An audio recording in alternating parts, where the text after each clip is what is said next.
Donc ce matin, on va partager, faire un petit partage sur le thème de nous n'avons pas ce que nous voulons car nous méritons mieux. Déjà, juste en entendant cette phrase, je voulais avoir la première pensée qui vous venait à cœur quand vous entendez cette phrase. Qu'est-ce qui vous vient comme première pensée? Nous n'avons pas ce que nous voulons car nous méritons mieux.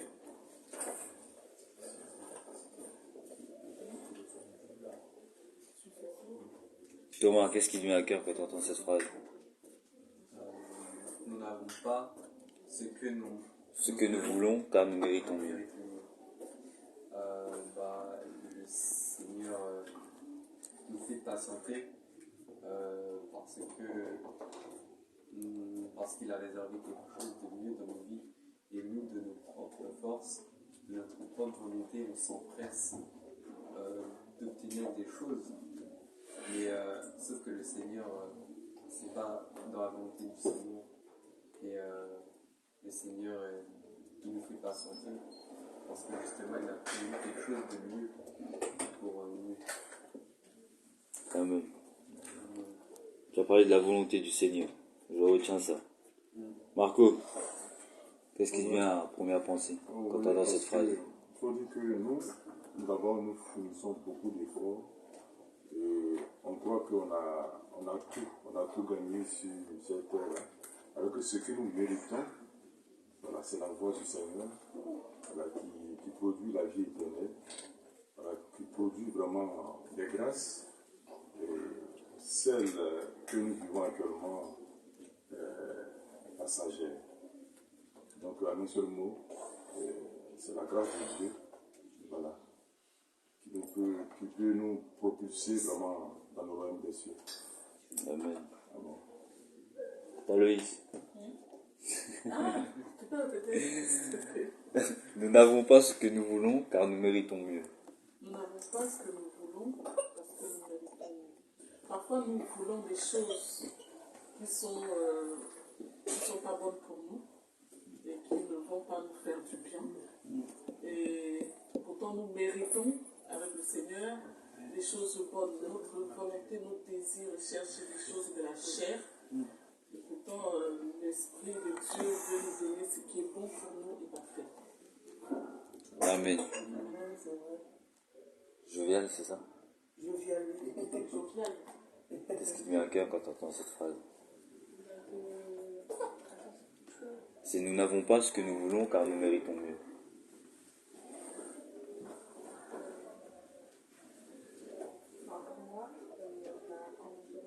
Non?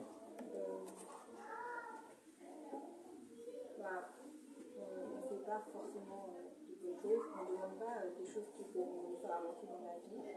Et on peut demander au Seigneur qui nous donnera mieux, des choses qui nous feront avancer et qui viennent de sa volonté. Amen. Léa, c'est ça? Oui. Tu veux que je répète la phrase? C'est nous n'avons pas ce que nous voulons car nous méritons mieux.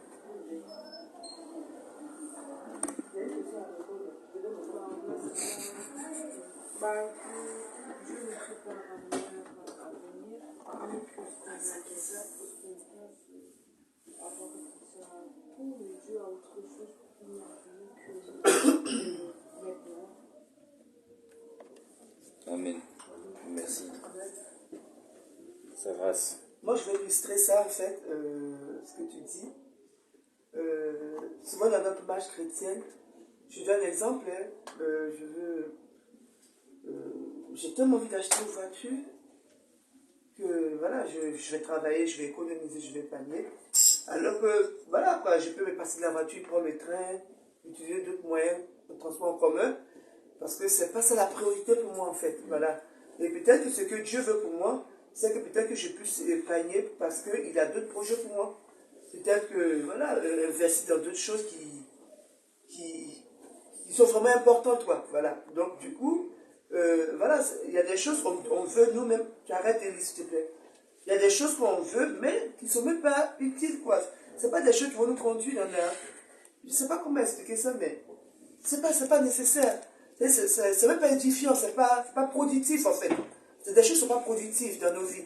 Et on accourt derrière ces choses, alors que si simplement, c'est comme toutes les interventions, si simplement on se laisse conduire par l'Esprit de Dieu, qu'on laisse Dieu faire, il nous donnera mieux. C'est qu'en plus de peut-être je dirais des bonus, s'il y a des choses qu'on n'a jamais demandé à Dieu que Dieu nous a donné, moi personnellement, il y a des choses que je n'ai jamais prié pour demander au Seigneur que j'ai reçu dans ma marche chrétienne. Et des choses pour lesquelles j'ai prié depuis combien d'années de conversion, c'est vrai que j'en ai eu, mais il y a d'autres que je n'ai pas encore eu. Est-ce que cela veut dire que Dieu ne m'exauce pas? Non, il m'exauce. Sauf que ces choses-là, Dieu trouve que c'est pas important pour ma marche chrétienne. C'est même pas important pour que j'ai ça dans ma vie, en fait. C'est pour ça, donc, comme Marc a dit, c'est de laisser Dieu conduire les choses. Comme tout à l'heure, je disais à Thomas, c'est vrai que souvent, on veut tellement bien faire les choses, mais si je nous pose la question, c'est qui est plus bon que Dieu? Qui est plus bon que Dieu? Il dit, méchant que vous êtes, vous savez donner de bonnes choses à vos enfants. À plus forte raison, moi, votre Père Céleste. Donc, la personne qui a la meilleure chose et le meilleur par nous donner, c'est le Dieu. Donc, ayons vraiment recours à lui. Amen. Amen. Merci. Victor? Par rapport à ta question, je dirais, comme tu as dit, tu as parlé du mérite dans ta question, non? Ouais. Je dirais simplement qu'on ne mérite rien, en fait, simplement. C'est aussi simple que ça. En fait, l'homme ne mérite rien du tout. Il faut aller à la base, il faut être simple, hein. Il faut être sincère. En fait, on ne mérite rien.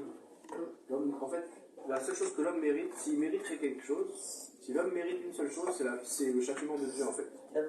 Si vraiment on va dans les Écritures, on essaie de comprendre qui est Dieu, la seule chose que l'homme mérite, c'est d'être puni par Dieu. Et comme Dieu ne veut pas ça et Dieu veut nous sauver, Dieu nous accorde sa grâce, non? Donc en fait, si chercher le mérite, déjà, c'est ne pas comprendre le caractère de Dieu qui est Dieu. On ne mérite rien du tout. Pour répondre à la question, c'est qu'on ne mérite rien. Donc tout ce qu'on a, c'est une grâce que Dieu nous accorde. Et si on voudrait chercher le mérite, ce sera l'enfer qu'on va avoir. Parce que c'est ce qu'on mérite en homme. Si l'homme cherche vraiment le mérite, il va finir là-bas.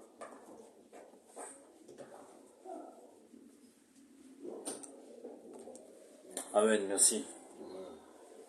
Hélène, Oui. Amen. quand tu entends la phrase « Nous n'avons pas ce que nous voulons, car nous méritons mieux », qu'est-ce qui vient en premier à la pensée? Nous n'avons pas ce que nous voulons car nous méritons mieux. Vous savez qu'il faut toujours continuer, il faut toujours respirer. Il ne faut pas être pressé.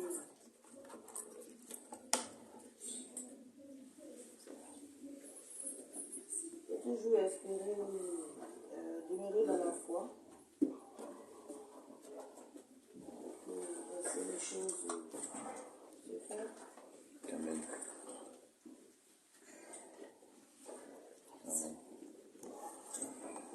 Et Eunice, quand tu entends la phrase « Nous n'avons pas ce que nous voulons car nous méritons mieux », qu'est-ce qui te vient en premier en pensée?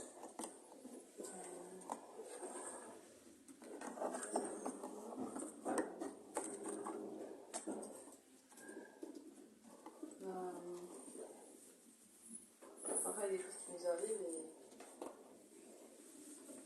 on pense que c'est la meilleure chose pour nous, alors que c'est pas forcément le plan de Dieu. Il y a quelque chose au-delà de nos attentes, de nos espérances. On se contente des choses de peu, alors que le Seigneur est plus grand pour nous. Amen. Donc nous méritons mieux, oui, mais selon qui? Selon Dieu. Nous méritons mieux selon Dieu. Et mais mériter mieux, ça veut pas dire avoir plus grand, avoir plus cher ou avoir plus que les autres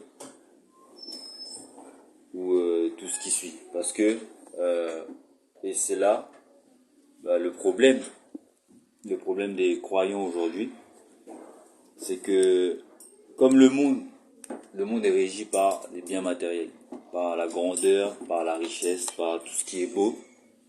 Et malheureusement,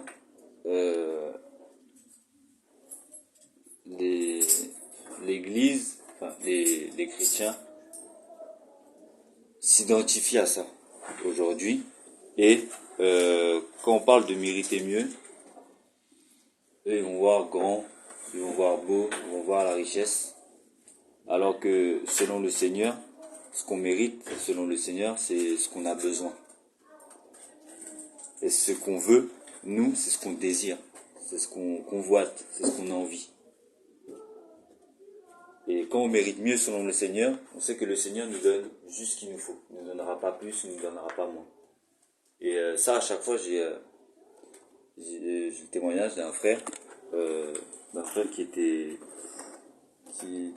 dans l'assemblée et qui me disait, il me rendait ce témoignage-là qu'une fois, il avait des besoins. Il avait besoin d'argent. Et du coup, il voulait de l'argent. Il cherchait des petits boulots à droite, à gauche pour pouvoir avoir de l'argent pour subvenir à un besoin qu'il avait. Et en cherchant ces petits boulots black là pour avoir de l'argent, il trouvait rien du tout. Jusqu'à ce qu'il recommande Sainte les mains du Seigneur.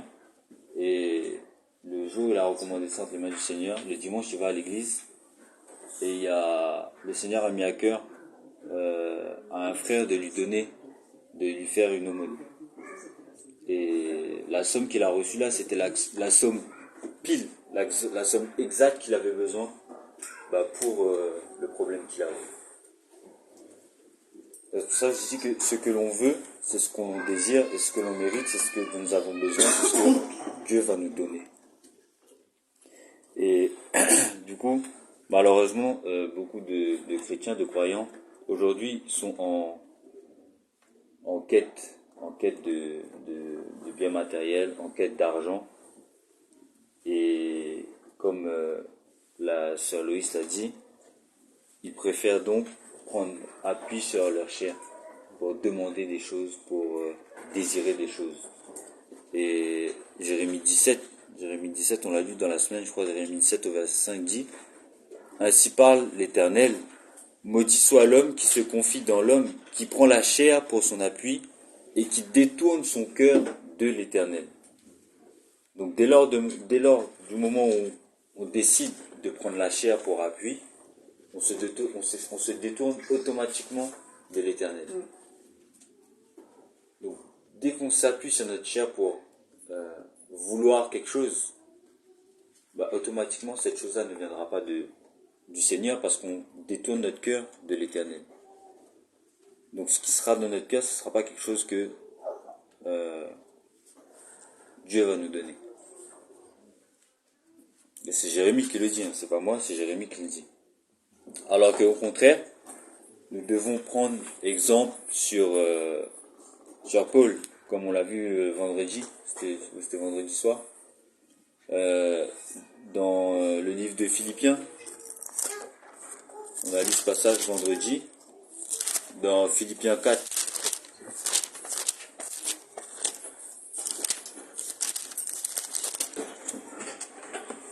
Philippiens 4, verset 12, qui dit, verset 11, pardon, Philippiens 4, verset 11, « Ce n'est pas en vue de mes besoins que je dis cela, car j'ai appris à être content de l'état où je me trouve. »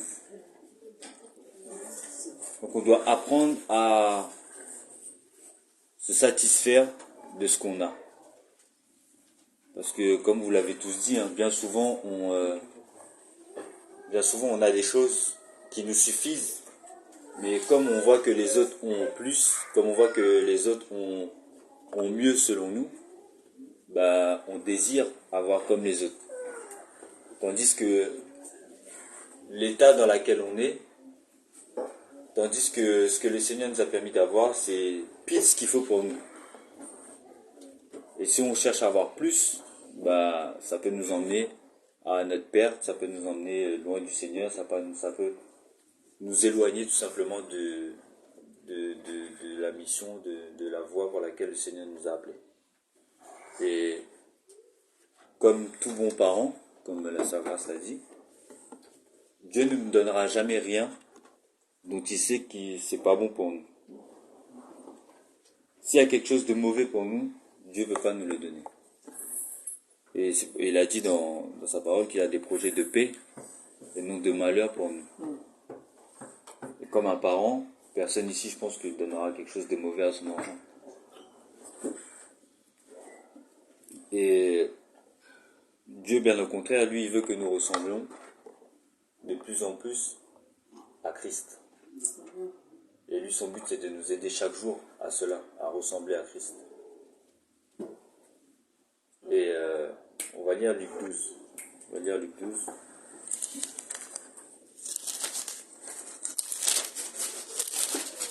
Avec soin de... Car la vie d'un homme ne dépend pas de ses biens, fut-il dans l'abondance. Car la vie d'un homme ne dépend pas de ses biens, fut-il dans l'abondance. Donc avoir des biens matériels, ce n'est pas la raison pour laquelle Dieu nous a appelés, ce n'est pas la raison pour laquelle Dieu nous a mis sur cette terre. Et on ne doit pas considérer Dieu comme une source de bénédiction matérielle uniquement. Et ça, c'est un thème, c'est un argument où on doit faire attention, dans le sens où quand on va parler du Seigneur aux gens, de comment on va présenter le Seigneur aux âmes là qui ne connaissent pas Dieu. Parce que peut-être nous on l'a vécu, peut-être que quand la première fois on a entendu parler du Seigneur, quelqu'un est venu nous dire que ouais, viens à Dieu, tu auras ça, tu auras ci. Moi je suis allé à Dieu, j'ai une voiture, moi je suis allé à Dieu, j'ai un travail. Du coup la personne à qui on dit ça, elle va venir à Dieu parce que Dieu donne ça. C'est pas parce qu'il a besoin. C'est ça. C'est parce il sait que Dieu donne. Donc lui, il va venir parce que Dieu donne. Il ne va pas venir pour changer son cœur. Il ne va pas venir parce qu'il doit changer son cœur. Il va venir pour les biens matériels. Et c'est pour cela qu'on doit faire attention de comment aussi on évangélise, comment on partage la parole, comment on présente Dieu aux âmes là qui ne le connaissent pas. C'est ça, ne pas tromper les gens, parce que les personnes qu'on trompera, leur sang sera sur notre main. Et du coup, il est important pour nous aussi de ne pas voir Dieu comme une source de bénédiction matérielle. Celui qui fait que donner, donner, donner. Et je vais lire un passage.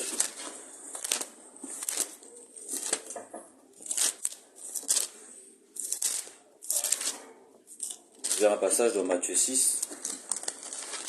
Matthieu 6 au verset 21 qui dit: Car là où est ton trésor, là aussi sera ton cœur. Donc c'est à cause de nos cœurs que le Seigneur fait la distinction entre nos désirs et nos besoins. Parce qu'il connaît nos cœurs et nos intentions. Je ne dis pas que le Seigneur ne donne pas quelque chose qu'on désire parfois, mais ce n'est pas quelque chose d'automatique. Il faut que nous nous rappelions sans cesse que notre but, notre destination, c'est la vie éternelle. C'est pas d'être le plus riche sur cette terre, c'est pas de posséder le plus de biens sur cette terre. Parce que lorsqu'on partira, tout restera ici. Et on a des exemples malheureusement, on a tous connu des décès dans nos familles, des personnes qui sont parties, là où ils habitaient, leurs maisons sont restées ici, leurs vêtements sont restés ici, tout est resté ici. Donc il ne faut pas qu'on oublie que notre but, nous, c'est la Nouvelle Jérusalem, c'est la vie éternelle, c'est de changer notre cœur et de ne pas amasser les biens sur cette terre. Parce que tout ce qu'on amassera sur cette terre restera sur cette terre. Et c'est pour ça que le Seigneur distingue bien nos désirs de nos besoins. Parce que nos désirs ne sont pas forcément la volonté de Dieu. Et nos désirs peuvent nous mener à notre perte, à notre propre perte. Et c'est pour ça que Dieu nous dit qu'il nous a bénis de toute bénédiction spirituelle dans les lieux célestes en Christ. Donc c'est en Christ que nous sommes bénis de toute bénédiction spirituelle. Et c'est pour cela aussi que Paul nous disait dans Corinthiens 6 que tout m'est permis, mais tout n'est pas utile. Tout m'est permis, mais je ne me laisserai asservir par quoi que ce soit. Tout m'est permis, donc tout n'est pas utile. Donc ce que l'on veut, c'est ce que l'on désire. Ce que l'on désire, ça vient de notre chair, parce qu'on prend appui sur ça. Mais ce que l'on mérite, c'est ce dont nous avons besoin. Et c'est ce que Dieu nous donne, parce que Dieu sait ce dont nous avons besoin. Dieu sait ce dont nous avons besoin depuis avant même que nous arrivions ici. Dieu savait ce que nous avions besoin. Et on va lire, je vais lire dans Jérémie 1, verset 5, et Galates 1, 15. Jérémie 1, au verset 5 dit: Avant que je t'eusse formé dans le ventre de ta mère, je te connaissais, et avant que tu fusses sorti de son sein, je t'avais consacré, je t'avais établi prophète des nations.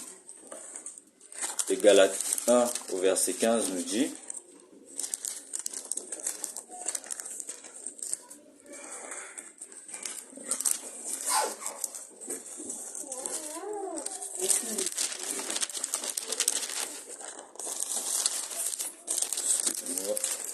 Galates 1 au verset 15, mais lorsqu'il plut à celui qui m'avait mis à part dès le sein de ma mère et qui m'a appelé par sa grâce. Donc avant même notre conception, Dieu, il nous aimait déjà, Dieu nous guidait déjà, Dieu savait déjà ce dont nous avons besoin.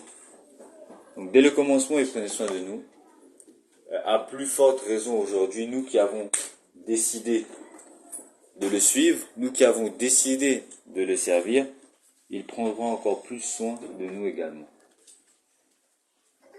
Son amour pour nous fait qu'il souhaite et veut le meilleur pour nous. Mais le meilleur qu'il veut pour nous ne nous fera pas forcément plaisir physiquement.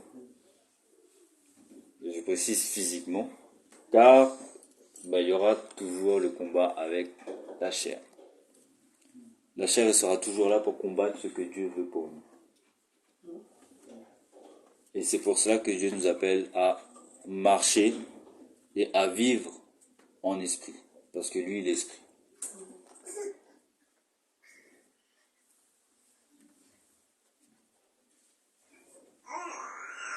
Donc le meilleur qu'il veut pour nous ne nous fera pas forcément plaisir.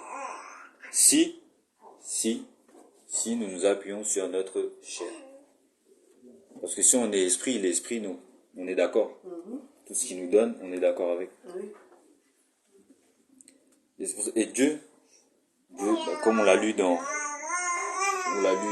avant dans le passage, dans Matthieu 6, on l'a lu que Dieu connaît nos cœurs. Dieu connaît nos cœurs. Et dans Jacques 4, il nous dit, vous demandez et vous ne recevez pas. Jacques 4, 3, pardon. Vous demandez et vous ne recevez pas, parce que vous demandez mal dans le but de satisfaire vos passions. Donc Dieu connaît nos cœurs et les motivations de nos prières comptent pour lui. C'est pour cela qu'il nous dit qu'on demande et qu'on ne reçoit pas, parce qu'on demande pour satisfaire nos passions. Comme on l'a dit tout à l'heure, il y a des choses que l'on désire, il y a des choses que l'on demande qui nous conduiront à notre perte. Et c'est pour ça que Dieu, il va filtrer nos prières, parce qu'il connaît l'intention qu'on a dans notre cœur quand on demande quelque chose. Si on va demander une voiture, c'est pourquoi? C'est pour faire le beau devant les collègues, devant les hommes, ou pour aller chercher les frères et sœurs pour aller à l'église, par exemple. Ou pour utiliser la voiture pour l'œuvre de Dieu, ou pour frimer devant les hommes. C'est un exemple. Et donc Dieu filtre tout ce qu'on lui demande et nous donne ce qui est bon pour nous, que ça plaise ou non à notre chair. Et des fois on en arrive même à murmurer, on en arrive même à en vouloir à Dieu lorsqu'il nous donne ce qu'on a besoin, parce que ça ne plaît pas à nos yeux, et alors que ce qu'il nous donne, ça peut peut-être nous éviter un retour à la case départ, ça peut peut-être nous éviter de nous détourner de lui, ça peut peut-être nous éviter un malheur. Mais comme on désire ça avec notre chair, on ne comprend pas. D'où l'importance vraiment de demeurer ferme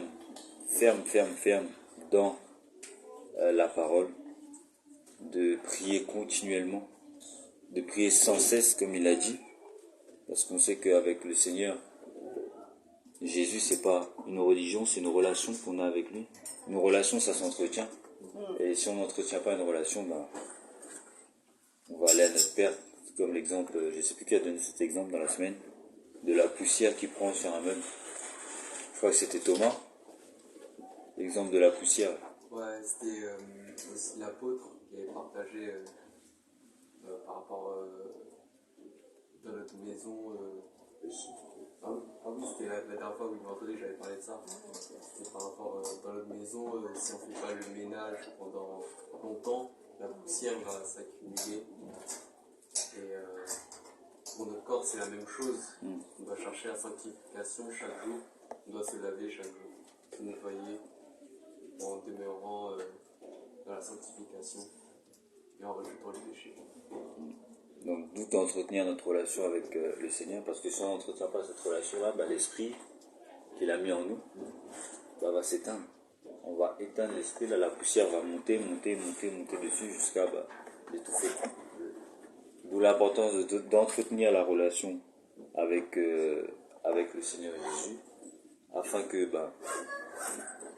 on ait toujours sa direction, que l'on soit toujours guidé par lui, toujours conduit par lui, et nous éviter de croire que ce qu'on demande c'est bien, de croire de ce qu'on veut c'est bien pour nous, et de rester dans sa volonté, ce qui est important. Le psaume 23-21 dit « L'Éternel est mon berger, je ne manquerai de rien. » L'Éternel est mon berger, je ne manquerai de rien. Donc, quand l'Éternel est notre berger, il nous dit qu'on ne manquera de rien. Philippiens 4-19 dit « Et mon Dieu pourvoira à tous vos besoins, conformément à sa richesse, avec gloire, en Jésus-Christ. » Donc Dieu pourvoira à nos besoins, avec gloire et conformément à sa richesse, en Jésus-Christ. L'Éternel est mon berger, et je ne manquerai de rien. Donc, quand l'Éternel sera ton berger, tu ne manqueras de rien. Il faut que l'Éternel soit ton berger pour ne manquer de rien, et il faut être en Jésus pour recevoir. Donc on peut demander et recevoir ce qu'on nous demande. Mais si on n'est pas dans la volonté de Jésus-Christ, si l'Éternel n'est pas notre berger, si on vit dans le péché et qu'on le reçoit ce que l'on veut, qui est-ce qui nous donne ce que l'on veut? Parce qu'il y a quelqu'un qui bénit aussi ses enfants. Et il y a quelqu'un qui, lui, son but, c'est de ramener le plus de personnes aussi avec lui. Et cette personne-là, c'est un pêcheur d'âmes aussi, mais dans les églises. Nous, on va pêcher dans le monde, lui, il vient pêcher dans les églises. Lui, il vient pêcher dans les églises pour ramener dans le monde, justement. Et comment? En faisant miroiter des choses à ceux-là qui n'entretiennent pas cette relation avec le Seigneur, en leur donnant ce que leur cœur désire, en leur donnant toutes les richesses de ce monde, vu que tout ça c'est à lui. Donc toutes les richesses de ce monde qu'on convoite et qu'on désire, et qu'on reçoit lorsqu'on n'entretient pas de relation avec le Seigneur, posons-nous la bonne question, qui est-ce qui nous a bénis? Qui est-ce qui nous donne ce que l'on veut? Donc, qu'as-tu voulu que tu n'as pas mérité? Ou quelle était l'intention de ton cœur lorsque tu as demandé quelque chose au Seigneur? Et surtout, qu'as-tu fait pour obtenir ce que tu as demandé? Parce que le Seigneur, il pourvoit à nos besoins. On ne manquera de rien. Il prendra soin de nous. Ça, c'est sa part. Mais nous, on a une part aussi à faire.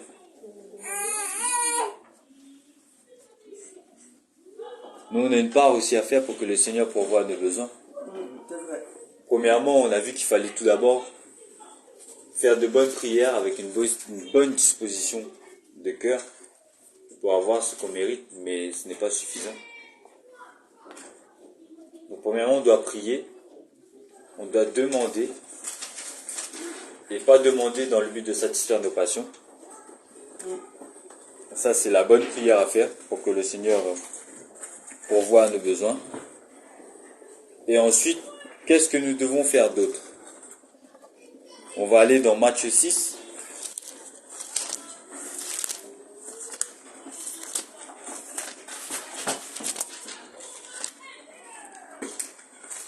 Alors, Matthieu 6,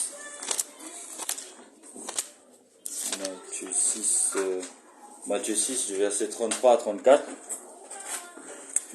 il dit: cherchez premièrement le royaume et la justice de Dieu, et toutes ces choses vous seront données par-dessus. Ne vous inquiétez donc pas du lendemain, car le lendemain aura soin de lui-même. À chaque jour suffit sa peine. Donc pour obtenir ce qu'on mérite selon le Seigneur, nous devons chercher premièrement le royaume et la justice de Dieu. Donc Dieu doit prendre la première place dans nos vies. Et il veut la première place pour toutes choses.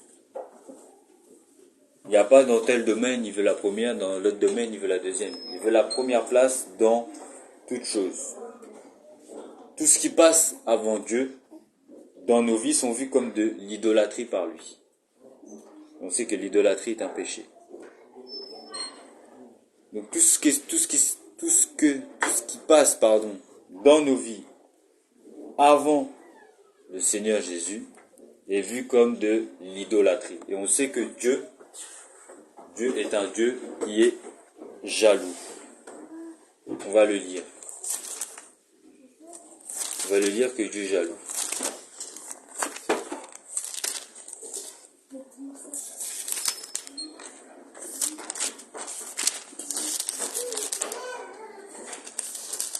Alors, Deutéronome 6 au verset 15 nous dit: car l'Éternel ton Dieu est un Dieu jaloux au milieu de toi. La colère de l'Éternel ton Dieu s'enflammerait contre toi, et il t'exterminera de dessus la terre. Et Jacques 4 au verset 4 nous dit, Jacques 4 au verset 4, il dit: adultères que vous êtes, ne savez-vous pas que l'amour du monde est inimitié contre Dieu? Celui donc qui veut être ami du monde se rend ennemi de Dieu.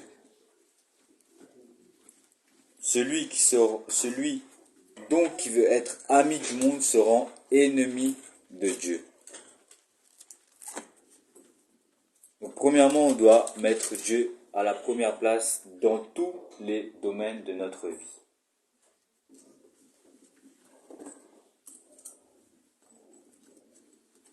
Car le Seigneur nous considère comme des adultères ou comme des idolâtres lorsqu'il n'est pas à la première place de nos vies. Du coup, la question qu'on peut se poser, c'est qu'est-ce qui passe avant le Seigneur dans nos vies? Qu'est-ce qu'on met avant Dieu dans nos vies?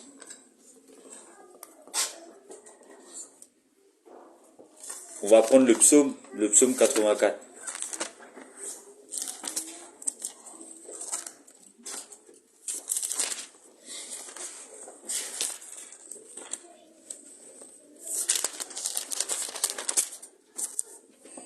Psaume 84 au verset 12. Car l'Éternel Dieu est un soleil et un bouclier. L'Éternel donne la grâce et la gloire. Il ne refuse aucun bien à ceux qui marchent dans l'intégrité. Il ne refuse aucun bien à ceux qui marchent dans l'intégrité. Donc on l'a dit tout à l'heure, le Seigneur peut nous faire grâce et nous donner ce que l'on désire. Et du coup là il donne la condition pour cela. Il dit,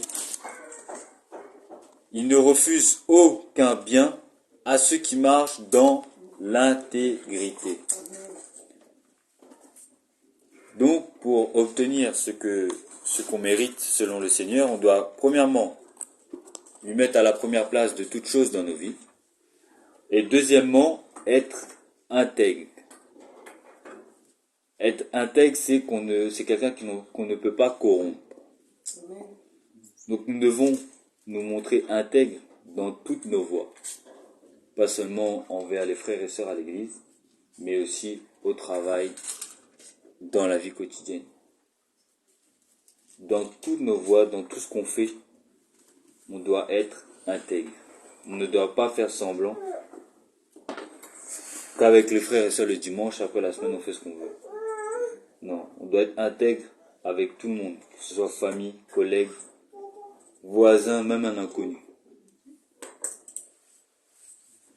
On va lire Luc 6, 31 aussi, qui nous parle d'intégrité.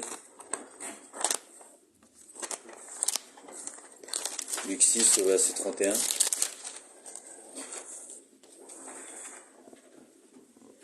Il dit, ce que vous voulez que les hommes fassent pour vous, faites-le de même pour eux. Ce que vous voulez que les hommes fassent pour vous, faites-le de même pour eux. Donc le Seigneur nous appelle à être intègres dans toutes nos voies, afin qu'il ne nous refuse aucun bien.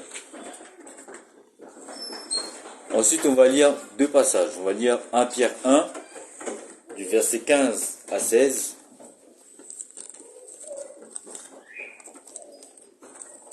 « 1 Pierre 1, verset 15 à 16, et après on prendra Romains 12.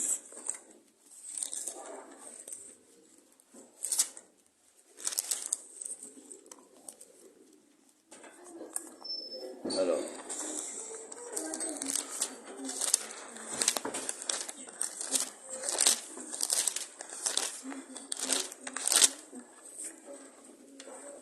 1 Pierre 1, du verset 15 à 16, je lis la parole. Amen. Mais, puisque celui qui vous a appelé est saint, vous aussi soyez saints dans toute votre conduite, selon qu'il est écrit, vous serez saints car je suis saint. Et Romains 12, du verset 1 à 2 dit, je vous exhorte donc, frères, par les compassions de Dieu, à offrir vos corps comme un sacrifice vivant, saint, agréable à Dieu, ce qui sera de votre part un culte raisonnable. Ne vous conformez pas au siècle présent, mais soyez transformés par le renouvellement de l'intelligence, afin que vous discerniez quelle est la volonté de Dieu, ce qui est bon, agréable et parfait.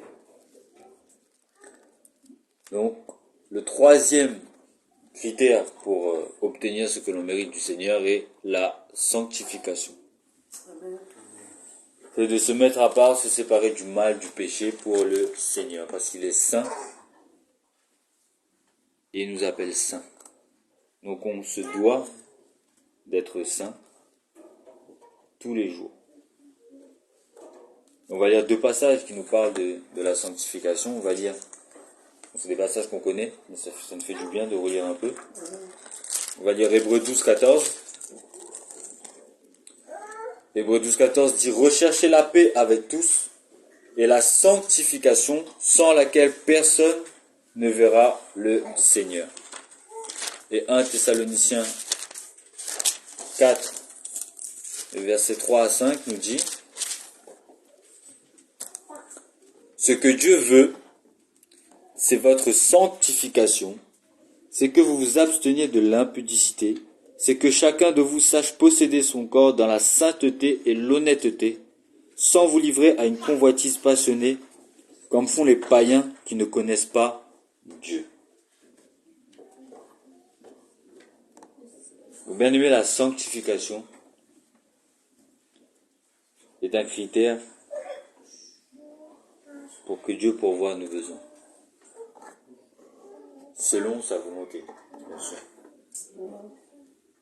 Et on va lire Galates 6 au verset 9.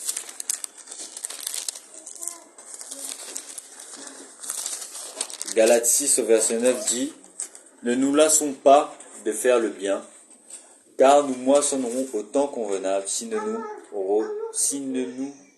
relâchons pas. Si nous ne nous relâchons pas. Pardon. Donc faire le bien aussi fait partie de ces critères-là pour que Dieu pourvoie nos besoins. On l'a lu, de ce que les hommes veulent qu'ils fassent pour nous, façons de même pour eux. Faire le bien, ce n'est pas uniquement de faire le bien avec ceux-là qui nous aiment, c'est de faire le bien également avec ceux qui ne nous aiment pas. Faire le bien surtout avec ceux qui ne nous aiment pas. Et enfin, on va lire Lévitique 20, au verset 22.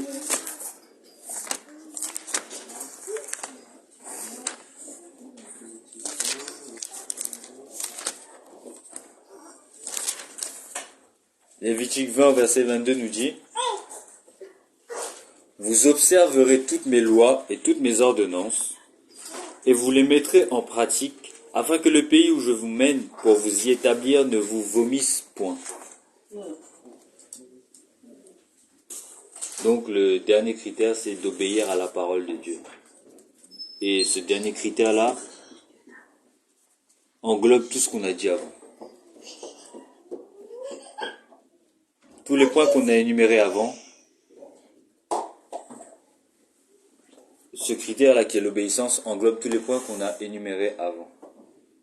Si on obéit à la parole de Dieu, on fera le bien, on sera sanctifié, on sera intègre, on mettra Dieu à la première place. Donc parfois nous n'avons pas ce que nous voulons car nous méritons mieux, oui. Et le mieux que l'on mérite, c'est ce que le Seigneur nous donne en fonction de nos besoins respectifs. Ce que l'on veut n'est pas forcément bon pour nous, car cela peut venir de notre convoitise ou d'un intérêt qui nous mènera à notre perte, car on aura pour appui la chair. On a vu que celui qui s'appuie sur sa chair, son cœur se détourne de l'Éternel. C'est pourquoi nous devons garder notre confiance en Jésus-Christ, quels que soient les domaines de notre vie. Car il est le seul qui connaît le cœur de chacun. Il est le seul qui connaît le meilleur pour nous. Il est le seul qui sait ce qui ne nous perdra pas. Surtout dans ces derniers temps où on voit que le mal ne fait que progresser, que la foi ne fait que se refroidir, et que le mal est devenu bien, le bien est devenu mal, malheureusement. Donc, continuons à veiller les uns sur les autres, continuons à prier les uns pour les autres, à nous soutenir les uns les autres, car nous sommes tous membres du corps du Christ, si nous sommes là aujourd'hui. Et surtout, continuons à veiller sur nos cœurs, car de lui viennent les sources de la vie. Proverbe 4, 23. Et comme Paul l'a fait, si Paul l'a fait, nous aussi on peut le faire, apprenons à nous contenter de ce que nous avons besoin, plutôt que de ce que l'on désire. Que le Seigneur vous bénisse, bien-aimés.